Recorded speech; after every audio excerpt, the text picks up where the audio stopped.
नमस्कार, सत श्री अकाल, राम राम, कैम छो। उम्मीद करता हूँ बढ़िया होंगे। स्वागत है आप सभी का आपके अपने YouTube चैनल एग्री मेंटर्स पर। आज एक बहुत ही इंटरेस्टिंग टॉपिक जो कि ना कि केवल आपकी समझ के लिए ज़रूरी है बल्कि आपके एग्ज़ाम के अंदर यहाँ से बहुत सारी टर्म्स जो हैं आपके एग्ज़ाम में क्वेश्चन पूछे जाते हैं। आज हम डिस्कस करेंगे कि किस प्रकार से ये टर्मिनोलॉजीज हमें कंफ्यूज करती हैं, लेकिन ये वादा करता हूँ कि आज के सेशन के बाद ये टर्मिनोलॉजीज में से कहीं भी आपका कोई एग्जाम में क्वेश्चन आ जाए तुम कंफ्यूज नहीं होगे। तो चलिए स्टार्ट करते हैं आपके इस सेशन को और समझते हैं कि किस प्रकार के सॉइल के अंदर आपका जो न्यूट्रिएंट का इंबैलेंस है और उसी प्रकार से प्लांट के अंदर जब वो न्यूट्रिएंट आपका इंबैलेंस होता है तो वो कैसे नुकसान करता है और किस प्रकार की सिचुएशन जो है वो क्रिएट करता है। तो दोस्तों आप सब लोग जानते होंगे कि एक प्लांट के लिए जिस प्रकार से हम लोग जीने के लिए हमें एक प्रॉपर न्यूट्रिएंट की रिक्वायरमेंट होती है, उसी प्रकार से एक प्लांट की ग्रोथ के लिए, एक प्लांट से बेहतरीन यील्ड प्राप्त करने के लिए हमें उसको एफिशिएंट ऑप्टिमम न्यूट्रिएंट प्रोवाइड करवाना बहुत जरूरी होता है।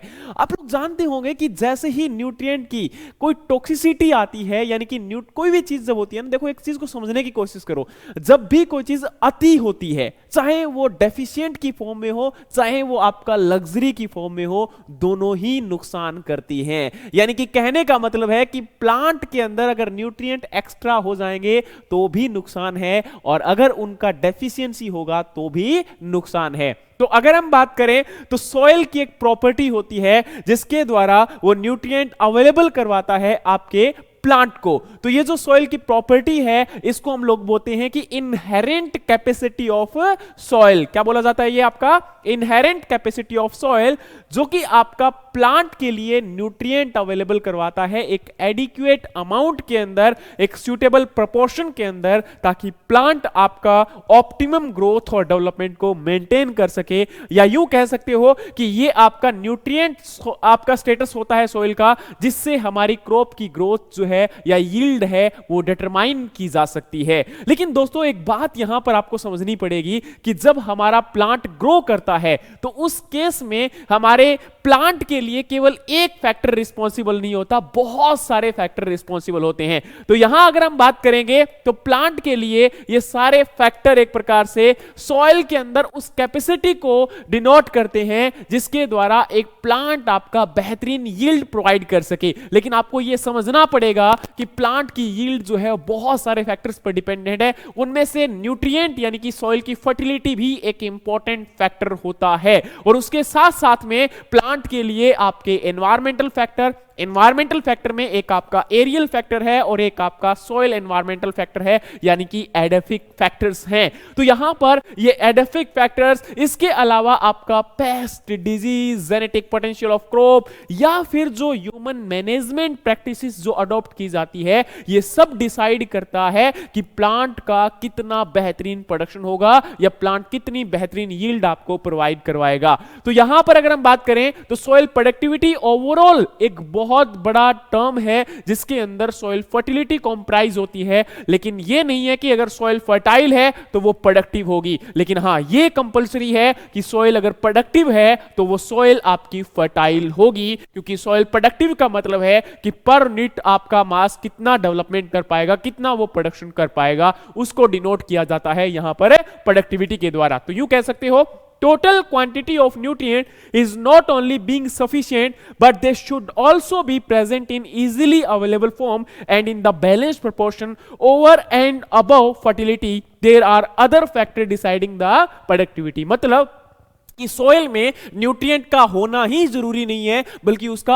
अवेलेबल होना भी बहुत जरूरी है। ठीक है, तो ये हमारा यहां पर डिनोट करेगा कि इसके अंदर all the productive soil are fertile but all fertile soil are not productive. तो ये हमें समझ में आ गया कि सॉइल के अंदर आपका न्यूट्रिएंट जब बैलेंस फॉर्म में होगा, अवेलेबल फॉर्म में होगा, तो वो प्लांट आपका अपटेक करेगा। लेकिन दोस्तों यहां पर क्या है, एक चार्ट है और इस चार्ट की मदद से हम लोग जो ये टर्मिनोलॉजी में आपको बोलता होता हूं, hidden hunger, Steinberg effect, dilution effect या आपका लग्जरी कंजप्शन, ये क्या होता है और ये किस प्रकार से आपका जो है एक प्लांट की ग्रोथ को अफेक्ट कर सकता है। चलिए सबसे पहले हम लोग जानते हैं कि यहां पर आपका प्लांट का ये ग्रोथ को डिनोट कर रहा है, एक कर्व है, पूरा का पूरा समझने की कोशिश करना। और इसमें ये आपका क्या करेगा, इंक्रीजिंग ग्रोथ यानी कि ग्रोथ को रिप्रेजेंट करेगा और ये रिप्रेजेंट करेगा कि increasing the nutrient concentration in A plant, मतलब आपका न्यूट्रिएंट कंसंट्रेशन जो है प्लांट के अंदर हम लोग क्या कर रहे हैं, इंक्रीज कर रहे हैं, तो उसके साथ प्लांट की ग्रोथ के ऊपर क्या इंपैक्ट पड़ेगा।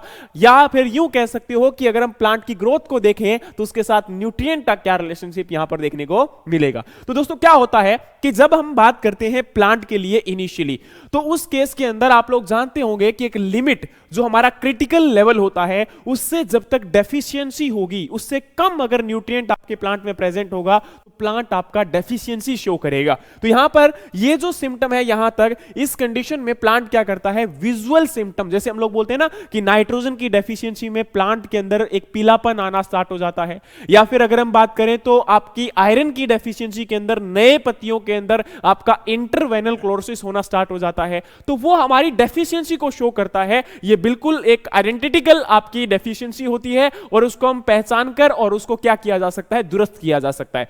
लेकिन दोस्तों क्या होता है कि एक लिमिट तक आने के बाद प्लांट के अंदर कुछ न्यूट्रिएंट को लेकर आपकी डेफिशिएंसी शो नहीं होती, और उस केस में क्या होता है कि प्लांट आपका ग्रो करता रहता है, लेकिन उसके अंदर जैसे ही हम लोग एक आपका न्यूट्रिएंट सप्लाई अवेलेबल करवाते हैं तो प्लांट बहुत बेहतरीन ग्रो करता है, और उस केस में उसकी यील्ड में भी आपको एक पॉजिटिव इंपैक्ट देखने को मिलता है। तो उस कंडीशन में प्लांट ने क्या किया कि उसको रिक्वायरमेंट तो थी न्यूट्रिएंट की, लेकिन वो आपका डेफिशिएंसी सिम्टम शो नहीं कर रहा था, और जैसे ही उसके अंदर हमने कुछ एडिशन किया आपके न्यूट्रिएंट का, तो वो प्लांट ने एकदम से ग्रोथ को एनहेंस किया और एक पॉजिटिव रिजल्ट हमें शो किया। तो this was showing the hidden hunger. मतलब क्या होता है, जैसे फॉर एग्जांपल आपकी बॉडी के अंदर कोई न्यूट्रिएंट की रिक्वायरमेंट तो है, लेकिन आपको कोई डेफिशिएंसी सिम्टम शो नहीं हो रहा। जैसे फॉर एग्जांपल आपके अंदर नॉर्मली क्या है, विटामिन B12 की डेफिशिएंसी हो जाती है, लेकिन नॉर्मल डेफिशिएंसी से आपका कोई मतलब ग्रोथ के अंदर या फिर किसी प्रकार से विजुअल सिम्टम नहीं शो होता। लेकिन क्या होता है, जैसे ही आप उस डेफिशिएंसी को कंप्लीट करते हो तो आप में एक थोड़ा सा पॉजिटिव एनर्जी यहां पर देखने को मिलता है। तो उसी प्रकार से क्या है, प्लांट के अंदर भी कुछ हद तक कई बार क्या होता है कि प्लांट का कलर भी बिल्कुल एग्जैक्ट होता है, कोई प्रॉब्लम नहीं है, प्लांट के अंदर सारी एक्टिविटी लगातार कंटिन्यूअसली वैसे चल रही है, लेकिन जैसे ही हम लोगों ने उस न्यूट्रिएंट को एडिशन किया उससे प्लांट की यील्ड इंक्रीज हो गई। तो वो आपका वहां पर रिप्रेजेंट करता है कि हिडन हंगर था, एक प्रकार से छुपी हुई भूख थी, और जैसे ही हमने उस भूख को पूरा किया प्लांट ने अपना ऑप्टिमम यील्ड हमें प्रोवाइड करवाया। सो this condition represent the hidden hunger. मतलब एक्चुअल में तो डेफिशिएंसी है लेकिन प्लांट आपका शो नहीं करता है। तो उसको यहां पर इस प्रकार से देख सकते हो, जैसे फॉर एग्जांपल ये हमारा जो पॉइंट है ये रिप्रेजेंट करता है ऑप्टिमम रेंज को। मतलब एक्चुअली में हमारे प्लांट को इतने न्यूट्रिएंट की रिक्वायरमेंट थी, फॉर एग्जांपल ये आपका जो है 10 किलोग्राम रिक्वायरमेंट था और उससे डेफिशिएंट यानी कि यहां पर 9 किलोग्राम प्रेजेंट जब था, तो उस टाइम पर प्लांट ने डेफिशिएंसी सिम्टम नहीं शो किया, लेकिन जैसे ही हमने ये 1 किलोग्राम की सप्लाई दी तो उससे आपका प्लांट ग्रोथ बेटर कर गया, हमें एक पॉजिटिव रिजल्ट शो किया। और ये जो आपका 10 किलोग्राम है ये ऑप्टिमम रेंज है, कि यानी कि यहां पर आने के बाद प्लांट अपना बेस्ट रिजल्ट देगा, बेस्ट इफेक्ट देगा। लेकिन अब क्या होता है कि प्लांट जब ये न्यूट्रिएंट अपटेक कर लेता है तो उसके बाद आप जितना मर्जी न्यूट्रिएंट का सप्लाई कर दो उसकी यील्ड में कोई इंक्रीमेंट नहीं आएगा।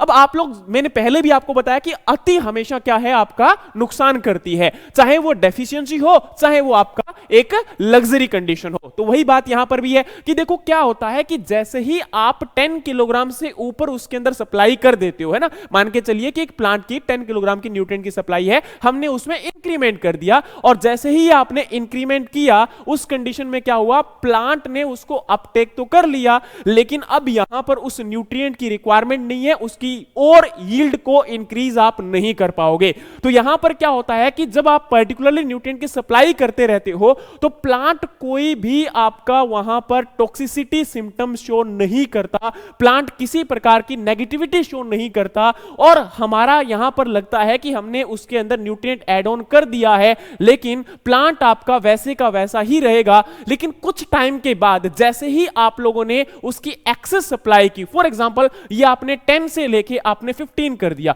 तो जैसे ही आपने 15 शो किया, अब प्लांट के अंदर क्या होता है, जब आप एक पर्टिकुलर न्यूट्रिएंट की सप्लाई को बहुत ज्यादा इंक्रीज कर देते हो, तो प्लांट या तो किसी दूसरे न्यूट्रिएंट की डेफिशिएंसी को शो करता है, यानी कि कोई दूसरा न्यूट्रिएंट प्लांट के अंदर डेफिसिट हो जाएगा, या प्लांट की कोई मेटाबॉलिक एक्टिविटी में किसी प्रकार का इंटरप्शन देखने को मिलेगा, या प्लांट के अंदर किसी न किसी प्रकार का टॉक्सिक सिम्टम देखने को मिलेगा, बर्निंग वगैरह देखने को मिलेगा। तो ये आपका जब होता है तो उसका मतलब है कि प्लांट ने टॉक्सिसिटी सिम्टम आपका शो कर दिया, प्लांट आपका जो है वहां पर रिप्रेजेंट कर रहा है कि मेरे अंदर किसी प्रकार से भी आपने एक्स्ट्रा न्यूट्रिएंट को सप्लाई कर दिया है। तो वो हमारा होता है जी टॉक्सिसिटी सिम्टम। लेकिन इन दोनों के बीच में एक सिचुएशन होती है जिसके अंदर हम लोग बोलते हैं लग्जरी कंजप्शन। ये क्या होता है कि प्लांट के अंदर आप न्यूट्रिएंट की जब सप्लाई करते हो तो उस टाइम पर कुछ टाइम तक वो आपका जो है टॉक्सिसिटी सिम्टम को शो नहीं करता, मतलब उसकी ऑप्टिमम जो रिक्वायरमेंट थी वो तो कंप्लीट हो चुकी थी, उसके बाद भी वो आपका एक्स्ट्रा न्यूट्रिएंट को अपटेक करता रहता है और उसके बावजूद भी वो टॉक्सिसिटी सिम्टम को शो नहीं करता। जैसा कि ये खासकर आपका पोटाश के केस में होता है। आपने सुना भी होगा कि कौन सा न्यूट्रिएंट है जो कि आपका लग्जरी कंजम्पशन शो करता है, तो वो आपका पोटेशियम शो करता है, और इसके साथ साथ में आपका यहां पर हिडन हंगर भी पोटेशियम शो करता है। दोनों ही केस में देखो मैं आपको बताना चाहूंगा कि पोटेशियम जो है वो अगर एक्स्ट्रा भी अपटेक कर लिया जाएगा प्लांट के द्वारा तो वो काफी लंबे टाइम तक प्लांट के अंदर किसी प्रकार की टॉक्सिसिटी को शो नहीं करता। उसके अंदर क्या होता है कि जब प्लांट आपका उस पर्टिकुलर न्यूट्रिएंट को एब्जॉर्ब कर लेता है तो उसके बाद जैसे फॉर एग्जांपल आपका पोटेशियम की एक्सेस होने के बावजूद भी प्लांट के अंदर कई बार देखने को मिलता है कि लीचिंग लॉस आपके लीफ के थ्रू जो है वो लीचिंग लॉस को शो करेगा, क्योंकि प्लांट के अंदर पोटेशियम क्या है बहुत ज्यादा मोबाइल फॉर्म में है। वो आपका कभी तो जो है उसके अंदर आपके स्टोमेटा क्लोजिंग ओपनिंग यानी कि स्टोमेटा में अवेलेबल होता है और उसके अंदर वहां पर कंसंट्रेशन को मैनेज कर रहा होता है, स्टोमेटा क्लोजिंग ओपनिंग को मेंटेन कर रहा होता है, उसी प्रकार से वो फ्लोएम कंसंट्रेशन को भी मेंटेन कर रहा होता है। तो क्योंकि प्लांट के अंदर ओवरऑल आपका जो है पोटेशियम का रोल देखने को मिलेगा, इसलिए वो प्लांट के अंदर किसी प्रकार की टॉक्सिसिटी को शो नहीं करता इवन द एक्सेस अमाउंट होने के बावजूद भी। तो उस कंडीशन में हम उसको बोलते हैं लग्जरी कंजप्शन, मतलब रिक्वायरमेंट नहीं थी प्लांट को लेकिन भाई साहब ने क्या कर लिया, एक्स्ट्रा एब्जॉर्ब कर लिया और उसकी वजह से भी वहां पर कोई प्रॉब्लम नहीं हुई। So this condition is known as luxury consumption. लेकिन ये हमारे लिए क्यों इंपॉर्टेंट है, तो देखो दोस्तों एक चीज को समझना पड़ेगा कि चाहे वो आपका हिडन हंगर की फॉर्म हो या वो लग्जरी कंजप्शन की फॉर्म हो, अगर हम उसको न्यूट्रिएंट रिक्वायरमेंट के अकॉर्डिंग अप्लाई नहीं कर रहे हैं तो वो आपका वहां पर एक प्रोडक्शन में नेगेटिविटी शो करेगा, और अगर हम उसकी रिक्वायरमेंट से ज्यादा दे रहे हैं तो वो हमारे इकोनॉमिक कंडीशन यानी कि जो हमारी इनपुट कॉस्ट है और जो आपका आउटपुट रेशियो है उसको इम्बैलेंस करेगा, जिससे हमारी इनकम जो ओवरऑल फार्मर की इनकम है वो डिक्रीज होगी। समझ में आया? तो इसलिए इन दोनों का बैलेंस होना बहुत जरूरी होता है, चाहे वो किसी भी न्यूट्रिएंट के केस में हमारा हो प्लांट के लिए। लेकिन यहां पर एक इफेक्ट आपको देखने को मिलता है जिसको हम लोग बोलते हैं स्टीनबर्ग इफेक्ट, या इसको हम पीटर स्टीनबर्ग इफेक्ट के नाम से भी जानते हैं। ये क्या बला होती है? देखो दोस्तों क्या होता है कि जैसे फॉर एग्जांपल हमारा प्लांट है, उसकी न्यूट्रिएंट की रिक्वायरमेंट है, उसकी न्यूट्रिएंट की रिक्वायरमेंट है और वो बहुत ज्यादा क्रिटिकल डेफिशिएंट कंडीशन में है, और उस टाइम पर अगर आप न्यूट्रिएंट की सप्लाई करते हो, क्योंकि देखो फॉर एग्जांपल कई बार क्या होता है किसी भूखे आप पर्सन को वो एकदम से फूड दोगे तो वो जल्दी जल्दी में खाना स्टार्ट करता है ना, वही बात यहां पर भी है। अगर आप एक बिल्कुल मतलब नेग्लिजिबल कंडीशन में, जब आपका बहुत क्रिटिकल कंडीशन था और उस कंडीशन में आप क्या करते हो, उसको वहां पर न्यूट्रिएंट सप्लाई करते हो प्लांट को, तो प्लांट एकदम से एक्सेस ग्रोथ करता है। क्या करता है? आपका एक्सेस ग्रोथ करता है, उसके अंदर आपके ड्राई मैटर प्रोडक्शन में एकदम से इंक्रीमेंट देखने को मिलेगा। लेकिन यहां पर क्या होता है कि प्लांट के अंदर जो आपका न्यूट्रिएंट का कंसंट्रेशन है, परसेंटेज रेशियो है, वो आपका डिक्रीज हो जाता है। अब ये बात में बड़ा मतलब कंफ्यूजन सा आता है, रीजन समझाता हूं। देखो डाइल्यूशन जो इफेक्ट होता है एक प्रकार से,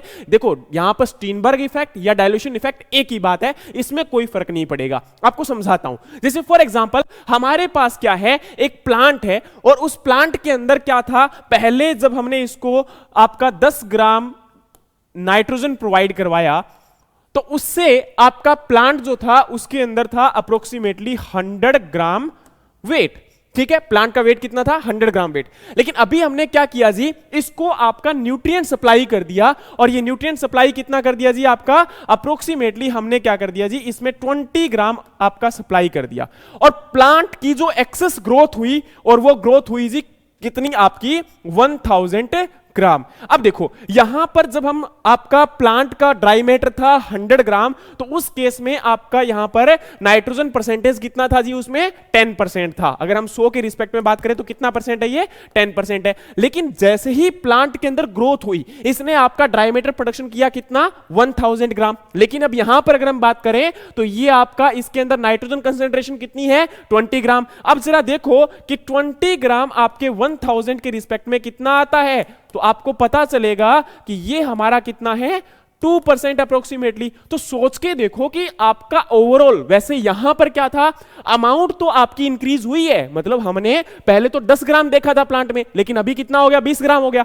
तो आपकी अमाउंट इंक्रीज तो हुई है न्यूट्रिएंट की, आपने वहां पर सप्लाई तो इंक्रीज की है न्यूट्रिएंट की, लेकिन जो कंसंट्रेशन परसेंटेज है वो क्या हो गई, डिक्रीज हो गई। इसको आप ऐसे समझ सकते हो, जैसे फॉर एग्जांपल आपका कोई प्लांट है, उसके अंदर हमारा क्या है कि जैसे ही हमने ये हम लोग क्या कर रहे हैं, प्लांट के अंदर न्यूट्रिएंट की सप्लाई कर रहे हैं, ठीक है, और ये आपका है प्लांट का ग्रोथ। सेम हमारा जो आपका था वही हम लेंगे। इसके अंदर फॉर एग्जांपल आपने क्या किया जी, न्यूट्रिएंट की सप्लाई की, है ना। तो जैसे ही आपने न्यूट्रिएंट की सप्लाई यहां पर प्रोवाइड की, तो न्यूट्रिएंट की सप्लाई तो आपकी इंक्रीज हुई, लेकिन उसके साथ साथ में जो ओवरऑल कंसंट्रेशन है, मतलब प्लांट ने ग्रोथ भी की, लेकिन इसके साथ में जो ओवरऑल कंसंट्रेशन परसेंटेज है वो क्या हो गया, ड्राई मैटर के अंदर डिक्रीज हो गया। मतलब न्यूट्रिएंट की अमाउंट ओवरऑल तो प्लांट में इंक्रीज हुई, 10 से 20 ग्राम हो गई, लेकिन जो आपका ड्राई मैटर प्रोडक्शन था उसमें वो टोटल अमाउंट डाइल्यूट होने के कारण क्या हो गया जी, उसका ओवरऑल कंसंट्रेशन परसेंटेज डिक्रीज हो गया प्लांट के अंदर। और यही हमारा इफेक्ट होता है स्टीनबर्ग इफेक्ट या पीटर स्टीनबर्ग इफेक्ट। मतलब क्या हुआ,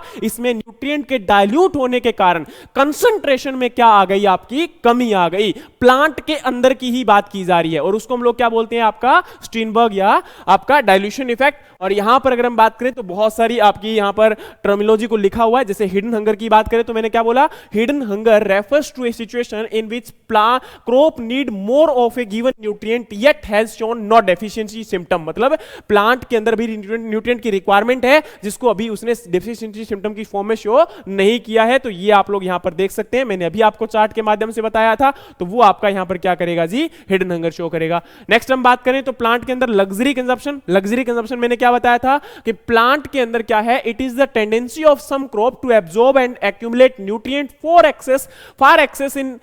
excess of their actual need if it is present in sufficiently large quantity in the soil। मतलब क्या होता है, कई बार सोइल के अंदर एक्स्ट्रा न्यूट्रिएंट प्रेजेंट होने के कारण प्लांट उसको जब एब्जॉर्ब करता है तो एक्स्ट्रा न्यूट्रिएंट एब्जॉर्ब कर लेता है, जितनी उसको रिक्वायरमेंट होती भी नहीं है कई बार, तो उसको हम लोग क्या बोलते हैं, लग्जरी कंजप्शन बोलते हैं। और पोटेशियम जो है एक ऐसा एलिमेंट है कि जो ज्यादातर क्या करता है, आपका लग्जरी कंजप्शन शो करता है। मैंने यही आपको यहां पर बताया था। उसके बाद हमारा लग्जरी कंजप्शन ये आपको पोटेशियम के रिगार्डिंग था। और वहीं आपका यहां पर कंसंट्रेशन और प्लांट की यील्ड के रिगार्डिंग बात करें तो मैंने क्या बोला कि आपका यहां पर क्या है, yield is severely affected when A nutrient is deficient. मतलब आपका यील्ड अफेक्ट होगा जब न्यूट्रिएंट की डेफिशिएंसी होगी। When deficiency is corrected, deficiency को जब हम करेक्ट करेंगे, ग्रोथ के अंदर इंक्रीमेंट देखने को मिलेगा बहुत rapidly. Under severe deficiency, rapid increase in growth with added nutrient can cause a small decrease in nutrient concentration due to dilution effect. मतलब क्या बोला गया कि जब एकदम से ग्रोथ बढ़ी तो ओवरऑल आपका प्लांट के ड्राई मैटर के रिस्पेक्ट में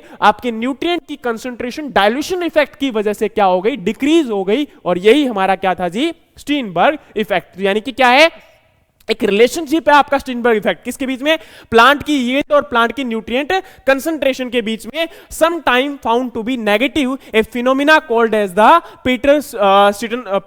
पाइपर स्टीनबर्ग इफेक्ट। ठीक है, तो ये आपका क्या होगा, पाइपर स्टीनबर्ग इफेक्ट के नाम से इसको जाना जाएगा। ठीक है, और अगर हम बात करें तो यहां पर याद रखना कि कुछ न्यूट्रिएंट को जब आप एक्सेस सप्लाई कर देते हो, टॉक्सिक इफेक्ट की बात कर रहे हैं हम लोग, तो वहां पर ये प्लांट न्यूट्रिएंट आपका एंटागोनिस्टिक इफेक्ट शो करते हैं। जैसे कि आपकी एक्सेस ऑफ फास्फोरस की सप्लाई की वजह से क्या होते हैं, आपका यूटिलाइजेशन नहीं हो पाता है किसका, यहां पर जिंक का, आयरन का और कॉपर का।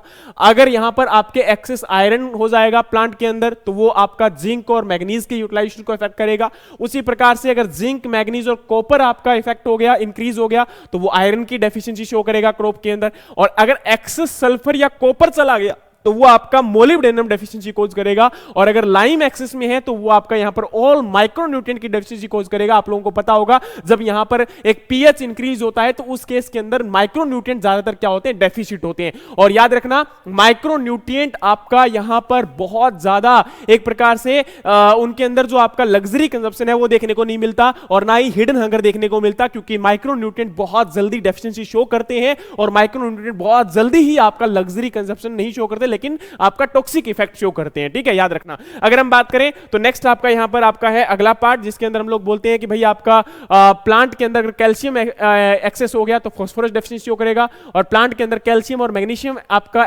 एक्सेस है तो वो आपका पोटेशियम के उसके अपटेक को रिड्यूस करेगा, और कैल्शियम का एक्सेस है तो वो मैग्नीशियम के अपटेक को रिड्यूस कर सकता है। और अगर यहां पर पोटेशियम और आपका अमोनिया दोनों अगर एक्सेस में है तो वो आपका मैग्नीशियम अपटेक को कहीं ना कहीं आपके इफेक्ट कर सकता है। और अगर नाइट्रोजन, पोटेशियम और कैल्शियम आपका एक्सेस में है तो वो आपकी बोरॉन की टॉक्सिसिटी को यहां पर क्या कर सकता है, रिड्यूस कर सकता है। और एज वेल एज आपका एक्सेस ऑफ एनपीके यहां पर है तो वो कॉपर की डेफिशिएंसी को कॉज करेगा। और इसी प्रकार से आपका नाइट्रेट अगर नाइट्रोजन फॉर्म में है तो वो आपका यहां पर क्या करेगा, आयरन की डेफिशिएंसी कॉज करेगा। तो ये आपके एंटागोनिस्टिक इफेक्ट है, क्योंकि आपको मैंने अभी बताया था कि लग्जरी कंजप्शन जब होता है या प्लांट के अंदर एक्सेस जब आपका टॉक्सिक न्यूट्रिएंट का एब्जॉर्प्शन हो जाता है जिसकी रिक्वायरमेंट नहीं थी, नीड से ज्यादा है, तो वो कोई ना कोई वहां पर क्या करेगा, आपका नुकसान करेगा प्लांट के अंदर। और वही आपको यहां पर शो करता है एंटागोनिस्टिक इफेक्ट की फॉर्म में। तो याद रखना ये आपकी इंपॉर्टेंट टर्मिनोलॉजीज हैं, कई बार इनको एग्जाम के अंदर किसी ना किसी रिलेटेड फॉर्म में पूछ लिया जाता है और हम लोग इनमें कंफ्यूज होने के कारण अच्छे से आंसर नहीं दे पाते हैं। लेकिन मैं उम्मीद करता हूं कि आज इन टॉपिक की बेहतरीन समझ आपके अंदर आई होगी और आप आज के बाद इन क्वेश्चंस को एटलीस्ट गलत नहीं करोगे। और ये हमारा आज का टॉपिक था। अगर आपको ये सेशन पसंद आया तो लाइक, शेयर और सब्सक्राइब करना मत भूलिएगा। Thank you so much, have a great day. जय हिंद, जय भारत।